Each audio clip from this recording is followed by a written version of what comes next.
చాలా బాగుంది మేడం. ఈ క్లాస్ విన్నాక ఒక పిచ్చితనం నుంచి బయటికి వచ్చాం మేడం. ఆ, చాలా అసలు ఎంత అంటే అసలు నాకు ఇది వదిలేయ బుద్ధి అయితే లేదు మేడం. నేను అంత ముందు 5:45కి లేసేది, ఇప్పుడు 4కి 3:30కే నాకు అసలు మెలకు వస్తుంది మేడం.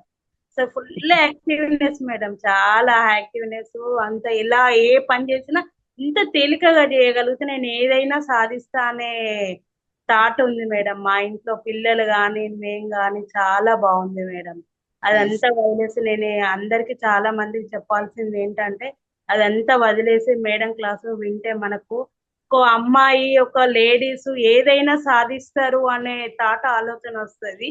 ఈ క్లాసు వింటే ఎలాంటి నష్టపరిహారం ఏది ఉండదు, మంచి భవిష్యత్తు ఉంటది. నాకు తెలిసిన మట్టుకైతే చాలా బాగుంది మేడం. పిల్లలకు చాలా భవిష్యత్తు చాలా బాగా చూపించారు.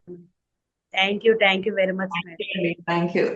మీరు ఏం చెప్తారు 11 days అంటే గోల్డ్ బ్యాచ్ వాళ్ళకి 1 year వాళ్ళకి మీరు ఏం చెప్తారు? గోల్డ్ బ్యాచ్ వాళ్ళకు 1 ఇయర్ వాళ్ళకు మీరు ఈ క్లాస్ లో జాయిన్ అయితే మన మొత్తం నెగిటివ్ థాట్స్ అన్నవి ఉండనే ఉండే, మొత్తం పాజిటివ్ వైబ్రేషన్స్. మనం ఇప్పుడు ఇది అనుకున్నాం అనుకో, నెక్స్ట్ డే అది అయిపోతుంది. నాకైతే అలానే మేడం. నేను డే క్రియేషన్ రాసుకుంటా, అది ఈవెన్ నెక్స్ట్ డే అది కంప్లీటే. అసలు ఇక నేను ఏది లేదు, నా బుక్ నేను నా పెన్ను అంతే. నాకైతే అసలు ఏదైనా సాధిస్తా అనే థాట్ వచ్చింది. 3 months అవుతుంది మేడం నేను జాయిన్ అయ్యి. నేను అప్పుడు ఎలా ఎలా ఉండే అన్నయ్య అసలు ఆలోచన అది అలా గుర్తుకు కూడా తెచ్చుకోవద్దు అనుకుంటున్నా మేడం. అంత బాగుంది ఇప్పుడైతే.